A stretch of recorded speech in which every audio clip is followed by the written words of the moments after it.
kapatid niya yun? Parang kaibigan. No, magkapatid niya na. Di ba yung group, ano? Ewan ko. Naglalaban, umpisa.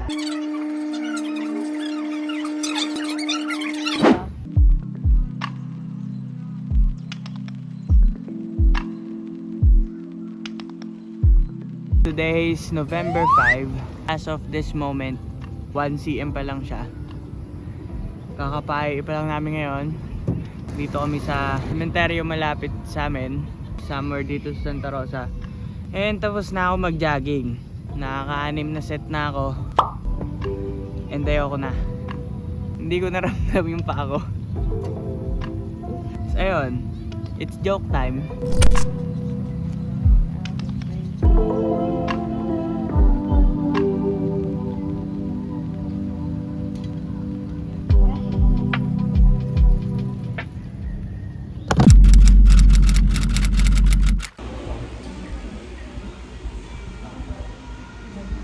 Okay ka pa?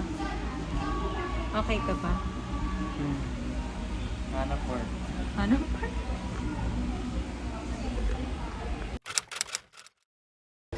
So yun.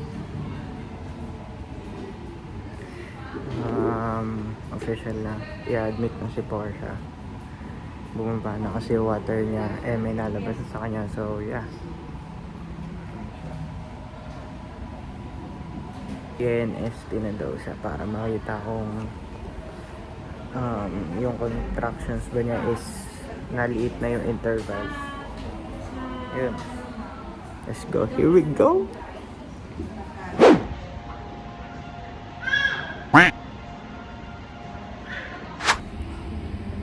Pause.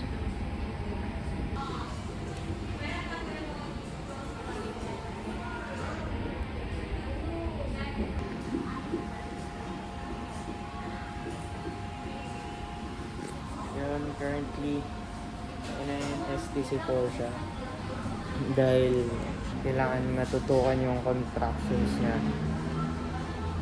Kasi ewan ko dito, hindi daw niya nararamdaman kasi sinituro.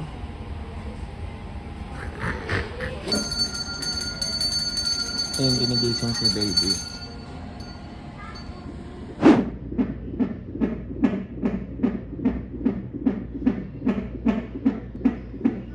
Hi guys. So it's currently 11:10 ng gabi at November 8 ngayon. Na-admit na nga kami tulad ng sabi ko kanina dahil pumutok na yung panabigan niya ng 10:30 AM. Tapos nakapag-grocery pa kami, which is kakaiba. Ayan si Porsche, 3 cm siya sa ngayon. Nahilab yung tiyan niya, ayan, 100 yung... Kailangan mo to. Okay. Yun, so 3 cm siya sa ngayon.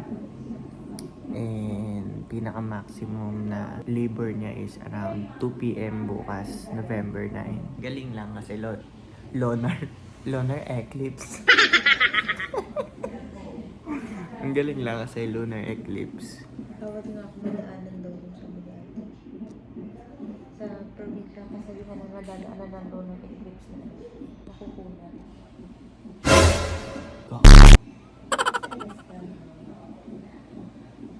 Buti nandito ko sa loob.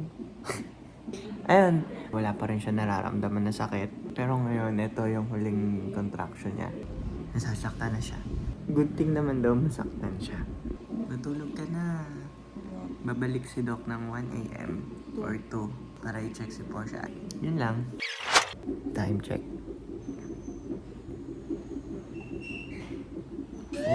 4:25.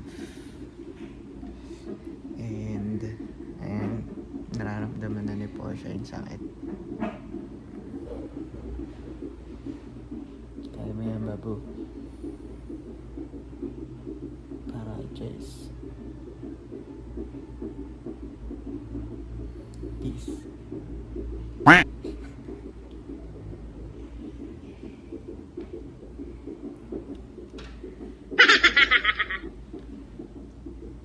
Ayoko na nga Ano? Ayoko na nga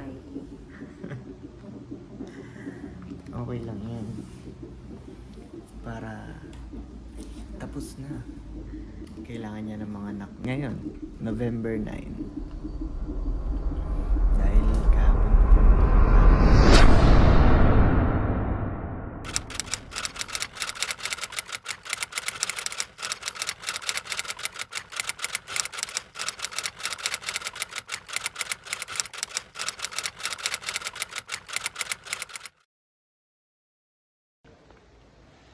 yun, nalimutan ko na mag-vlog guys. 12:14 na. Dito lang ako sa hagdan. Yan yung gamit namin kasi hindi pa nagpa-ready yung room. May nurse na nagsabi okay na daw for viewing na maya. Ayan. Si Porsche ongoing daw yung procedure.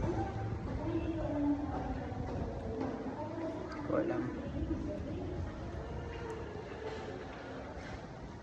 Hindi ko alam ano may reaction ko.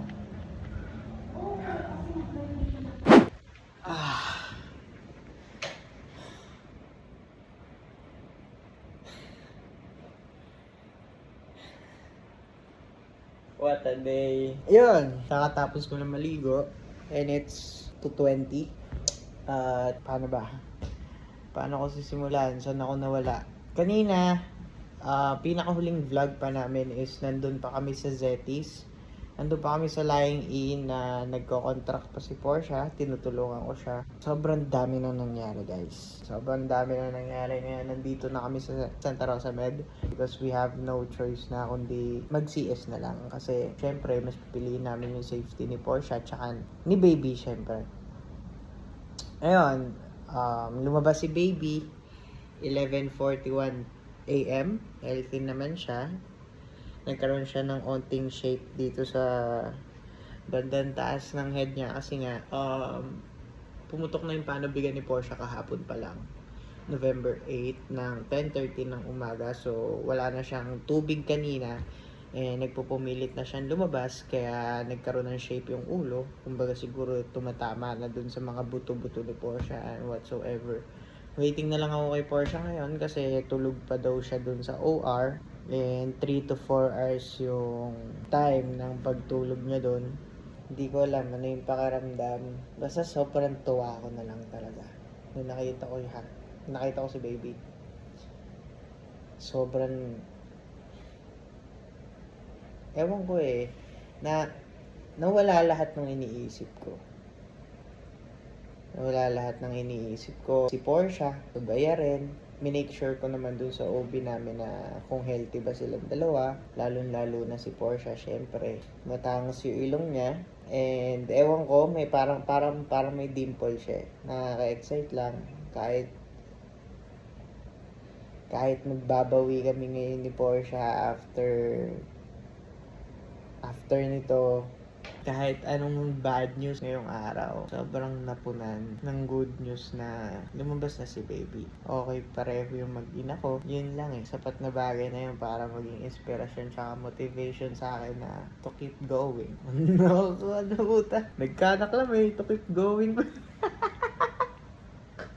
Kidding aside, sa lahat naman syempre ng nanonood na nagkaroon na ng first baby, alam niyo naman siguro yung feeling na makita niyo yung anak niyo first time. Basta ang alam ko lang, magaan yung loob ko na nakikita ko siya, tsaka si Porsche. Ano puta? Lahat ng sinasabi, laging laging kala mong motivational speaker. Sabi nga namin ni Porsche, i-document namin yung mga pangyayari pero dahil sa sobrang dami nangyari, wala na kaming time para mag-video tsaka sobrang awang-awa ako kay Porsche kanina. Kaya rin ako na rin yung nag-initiate na Babu tara, PS na tayo. Babu kaya mo pa ba? Normal. Hindi ko siya matignan ng maayos kasi pag nasasaktan siya, natingin siya sa akin. Siguro, pampakuha niya ng lakas ng loob. And ako, syempre, tinitignan ko siya na kaya mo yan, huminga ka ng malalim. Pero sa tuwing titingin sa akin si Porsche, nakakapanghina din, nararamdaman ko yung hirap niya. Sobrang kong na-appreciate si Porsche ngayon. Sobrang hirap maging babae.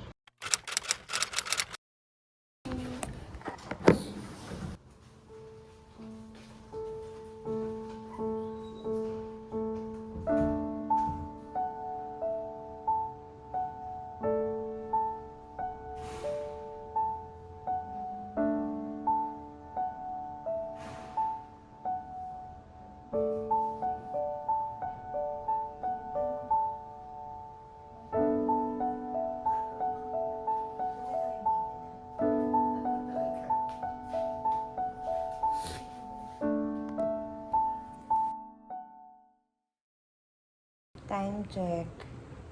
Ay, nanginginig yung kamay ko. Oras. It's 10:37. Ayun. Pumunta kami na dito sa Santa Rosa Med around 10:30, mga ganun, 11. Kasi nung inaiyak ko kanina dun sa lying in ng mga 10 a.m., hindi nagbago yung CM ko. 3 CM pa din ako, pero grabe na yung hilab. Yung pala yung feeling ng na-CS. So, bumagsak din kami sa emergency CS. Ayun, so pagpapatuloy natin ang story time natin. Para lang hindi ko makalimutan yung mga nangyari. Ang sad news pa ngayon is may infection si Chase. May nakitang infection. Pero healthy siya. Healthy siya. Medyo mataas yung white blood cells niya. Mababa yung platelets niya. Kasi nga medyo matagal nang pumutok yung panubigan ko. 10:30 a.m. Ang nakakatuwa pa doon, nung pumutok yung panubigan ko, hindi ko alam. Sinat ko lang yung doktor. Sinend ko sa kanya yung picture. Sabi ko, Doc, may discharge ako. Ano yan? Water, sabi ni Doc. Sabi ko, hindi po, Doc. Parang oil lang siya. Binilugan niya. Pour siya, it's water. I need to see you at ganito, ganyan. Sabang kachat ko si Doc, nakain kami ni Nathan. Ako, tahimik lang, napatulala ako. Sabi sa akin ni Nathan, o saan iniisip mo? Sa tulala lang ako. Sabi ko, pumutok na daw yung panubigan ko. Sabi ni Doc, gulat na gulat si Nathan, ha? Alis ba tayo? Sabi na ng tanong. Sabi ko, yan eh. Kaya ayoko sinasabi sa kanya kasi nagpapanik siya. Ano ba mukha?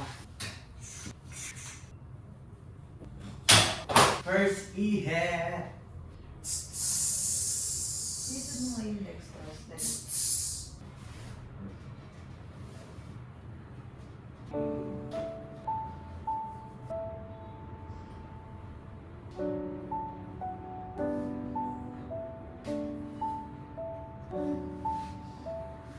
Ako ka.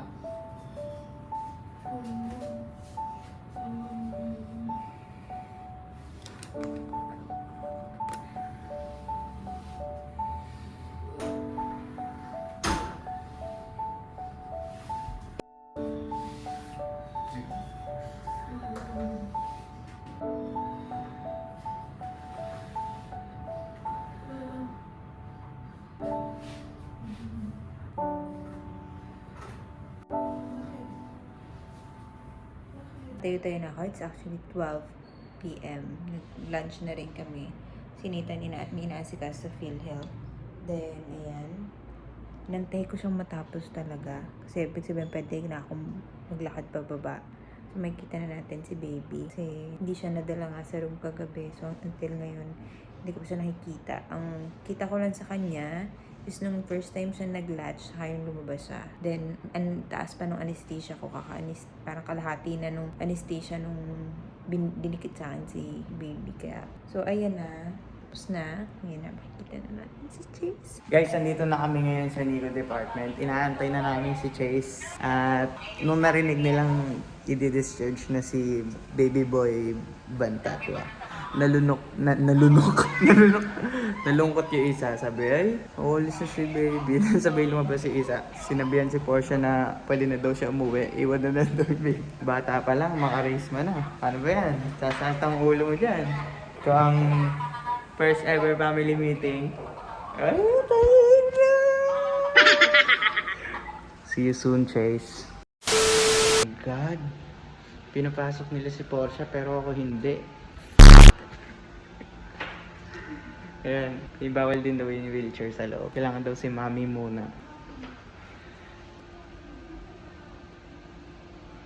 Nakakainip. Tagal naman. One eternity later. My God, ang tagal.